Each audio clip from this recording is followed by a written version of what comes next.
Bonjour les amis, bienvenue sur PowerTrade, la chaîne des stratégies d'investissement simples et efficaces. Alors aujourd'hui, on a encore migré des actions Alphabet vers le compte Saxo Bank. On a donc vendu des actions Alphabet sur De Giro pour en racheter tout simplement chez Saxo Bank. Voilà, donc on a en plus profiter pour acheter 2 titres de plus, c'était pas grand chose, mais c'est toujours ça de construit. Alors notre portefeuille, il bouge pas beaucoup, il s'apprécie très peu aujourd'hui, et nous gagnons 5,87% depuis le début de l'année. C'est 66 610 euros qui sont donc engrangés depuis le 1er janvier 2024.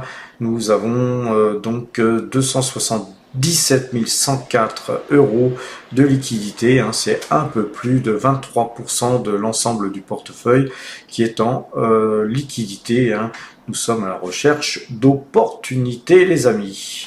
Alors, opportunité, il n'y en a pas beaucoup en ce moment, et donc, on y va au compte-gouttes, on dépense notre argent au compte-gouttes, on investit petit à petit, et aujourd'hui, voilà, simplement une petite migration d'actions Google, et comme vous le voyez, pourquoi avons-nous seulement pris 2 titres de plus? C'est que la configuration n'est pas bonne. Nous sommes sur, donc, là, un canal haussier qui a été cassé. Là, vous voyez, je vous l'avais dit qu'il fallait ne plus acheter Google ici. Et donc, nous, on a conservé nos positions. On conserve, on tient bon, les amis. C'est un titre de très bonne qualité. Et donc, on s'inquiète pas plus. Cependant, vous voyez que où va-t-on aller? Eh bien, on va aller tout simplement voir sur Fibo pour essayer de voir les retracements Fibonacci, et on va voir où ça nous met tout ça, les amis. Donc là, on peut voir que vers le haut, globalement, on a des zones là où on pourrait revenir ici sur 175, ensuite on a 179, 50, on va dire, et puis ensuite on a 182.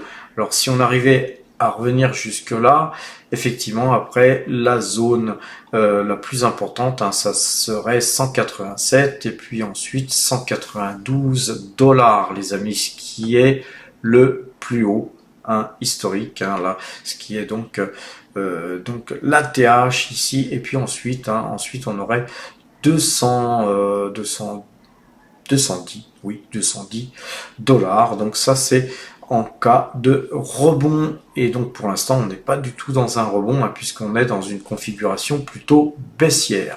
Maintenant, vers le bas, où pourrions-nous aller, les amis? Eh bien, vers le bas, ça serait plutôt des zones beaucoup plus basses, puisque là, ça serait carrément du 149 dollars. Donc voilà, nous, où on va bourrer, ça sera sur 149 dollars si le titre allait jusque-là. En attendant, nous allons plutôt nous polariser sur la moyenne 2 jours, 12 jours, comme un autre accoutumé, pour acheter ce titre, si besoin était, mais pour l'instant, on est plutôt dans une configuration baissière, comme je vous le disais, et donc voilà, on attend les 149 dollars ou un croisement de moyenne mobile 2 jours, 12 jours pour revenir à bon compte sur ce titre. Là, vous voyez qu'on avait un canal donc haussier qui a été cassé. On peut commencer d'ores et déjà à tracer un canal baissier, puisque nous avons déjà des éléments qui nous permettent de le tracer. Voilà, donc on va le tracer. Peut-être que nous allons continuer dans ce canal jaune là. L'avenir nous le dira, les amis. Alors nos alphabets sur le compte De Giro, les 18 alphabets ont été vendus à 169 $32. Et sur De Giro, nous avons acheté 20 titres Alphabet qui ont été donc achetés à 170 96. Mais tant qu'on est dans ce canal, on restera très prudent bien sûr, et donc on ne fera pas les fous. Et sur Total Energy, même chose, hein, on est dans une configuration baissière, on est dans un canal baissier, nous avons allégé par plusieurs fois, hein. En fait, quand on allège sur un titre comme Total Energy, on fait plutôt, vous voyez, de la DCA inversée. Vous voyez, on distribue, hein, on a fait de l'accumulation, hein, sur Total Energy, puis ensuite on fait de la distribution, et en distribution, eh bien plus le titre baisse, eh bien plus on distribue, de façon à ce que quand on aura recassé ce canal baissier par le haut, et bien là on attaquera très fort le titre, par exemple, pour pouvoir reprendre notre position à meilleur prix, hein. Mais là tout ça effectivement c'est du combat, hein, les amis, et surtout c'est beaucoup d'observation, et pendant qu'on observe on ne fait rien.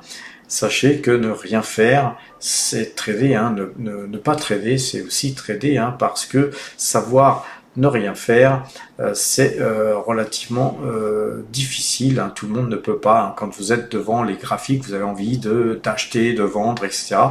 Et ce qu'on vous apprend, nous, à PowerTrade, c'est aussi ne rien faire, hein. Vous voyez qu'on a des grosses liquidités sur notre portefeuille inemployé, mais vous voyez qu'on arrive à faire mieux que le CAC 40 là actuellement. Pourquoi? Parce qu'on a des liquidités inemployées. Si on avait investi ces 200 et quelques mille euros sur des titres qui baissaient, eh bien notre résultat, il serait pas du tout le même, hein. On serait à l'image du CAC 40, quasiment à zéro. Et vous voyez que là on est quand même à plus 6%, hein. Il n'y a pas de quoi en tirer une grande gloire, mais en tout cas ça nous permet de faire mieux. Donc sur Total Energy, pour l'instant on ne fait rien, la moyenne 2 jours, 12 jours est à la vente, on est dans un canal baissier, on ne fait rien, hein. Vous pouvez regarder un Ichimoku, sur Ichimoku eh bien on est tout simplement à la vente depuis pas mal de temps d'ailleurs, puisque on est à la vente depuis le 12 juin, donc vous voyez que c'est quelque chose qui est très lent, hein, c'est lancinant, hein, je le conçois, mais voilà, n'achetez pas sans savoir, n'achetez pas comme ça au doigt mouillé, les amis. On a des indicateurs, allez voir les vidéos que je vous ai faites là sur powertrade.fr, hein. Il y a beaucoup de vidéos à voir, et tout ça vous rendra plus fort, et plus fort, et bien vous serez, et mieux vous serez armé pour gagner du pognon. Vous voyez qu'on a acheté par contre du GTT ici, et que là cette opération visiblement, eh bien, est une bonne opération, hein. On avait acheté à tir groupé là, hein, par 4 fois ici, on a refait feu une 5e fois ici, et puis là, voilà, on peut qu'espérer avoir ce titre, hein, qui continue, à contrario de Total Energy, qui continue dans son canal haussier.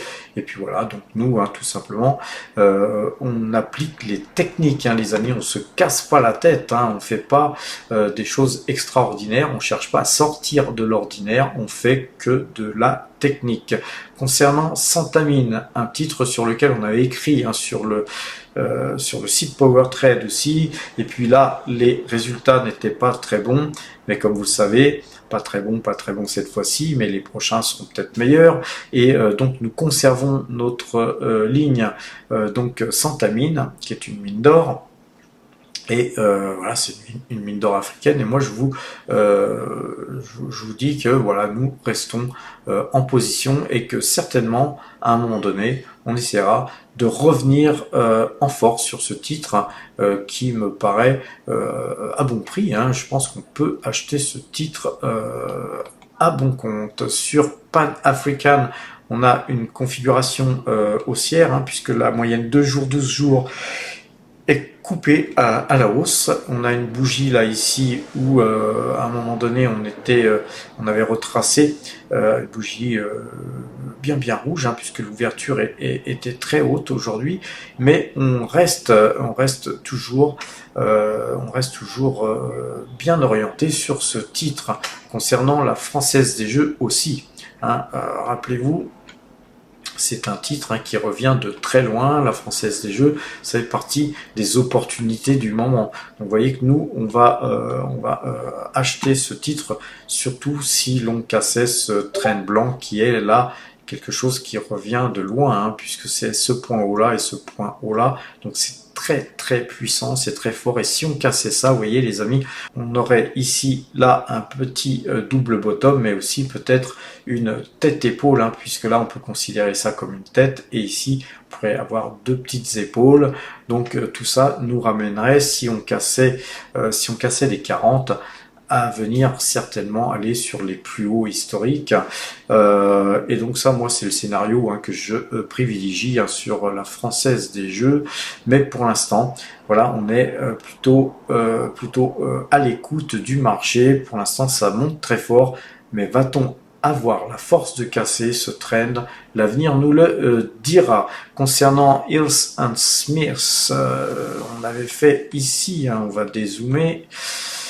On va plutôt zoomer, et vous voyez qu'on est toujours très acheteur, hein, sur ce titre, même si on finit légèrement dans le rouge aujourd'hui. On est avec des bougies vertes, là on a un beau pool de bougies vertes, et puis on est surtout bien au-dessus de ce trend. On conserve bien sûr ce titre acheté il y a peu. Concernant par contre, SO, là, nous, on est content parce que ça baisse, car vous savez qu'on est déjà acheteur du titre ici. On avait gagné 123% sur ce mouvement-là. Rappelez-vous, on est dans une configuration là où on avait tendance à être plutôt baissier, hein, puisque les points bas qu'on peut faire sont de plus en plus orientés à la baisse, et puis surtout les points hauts, quand on fait des rebonds, sont de plus en plus bas. C'est surtout ça qui nous a permis d'ailleurs de tracer ce canal baissier, et on est dans ce canal baissier, et donc voilà, donc je pense que ce titre peut encore aller plus bas. Il perd d'ailleurs 3,87% à la clôture. Concernant Saint-Gobain qui se reprend un petit peu, et puis voilà, Saint-Gobain est toujours dans ce canal haussier, donc voilà, on conserve Saint-Gobain comme Kaufmann d'ailleurs, qui a une très belle configuration haussière, puisque nous avons là ici vraiment un beau mouvement haussier, hein. Il ne faudrait pas que la moyenne 2 croise la 12, ceci dit, mais voilà, en tout cas, même si ça croisait, ce serait peut-être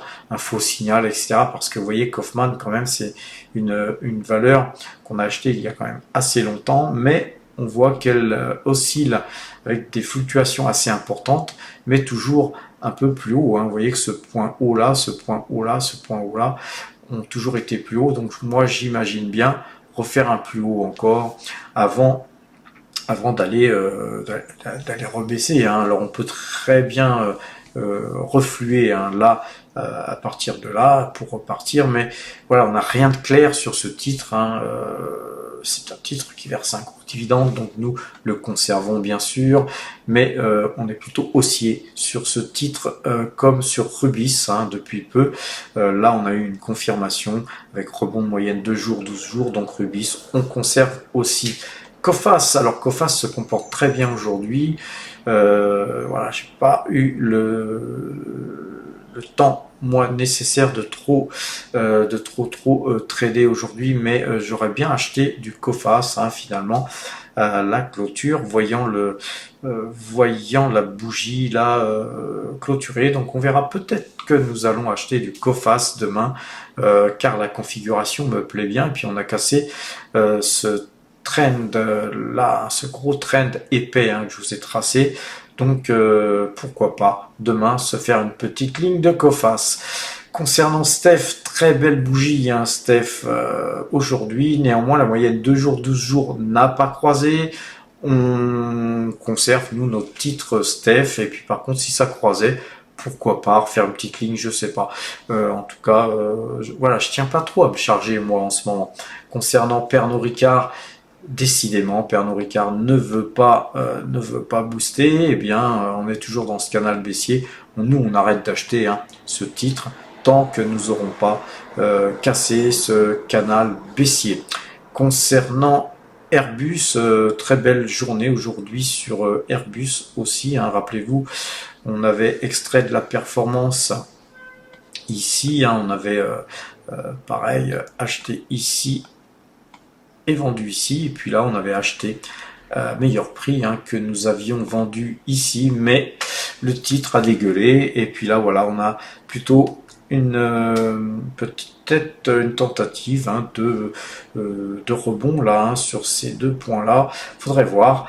On va regarder déjà, est-ce que la moyenne 2 jours, 12 jours a croisé? Elle n'a pas croisé. Voilà, demain, hein, demain si ça croisait, eh bien, on pourrait se faire une petite ligne Airbus.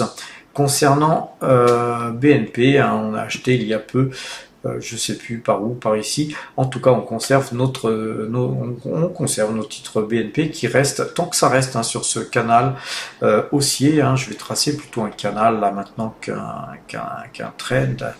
Allez, on va tracer un joli canal haussier. Vous voyez qu'on est dans un canal haussier. On conserve tant qu'on est dans le canal, d'autant qu'on pourrait rebondir, tenter d'aller toucher le haut du canal, ça nous plairait bien.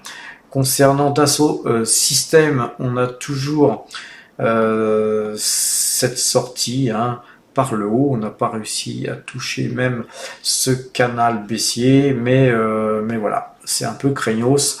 On restera dans l'expectative hein, d'un rebond, sans quoi nous conservons nos titres et conservons aussi nos titres d'Assaut Aviation qui a une bien meilleure figure, va-t-on dire, hein, car la moyenne 2 jours, 12 jours, elle a croisé ici, et puis depuis, hein, ça n'arrête pas de monter.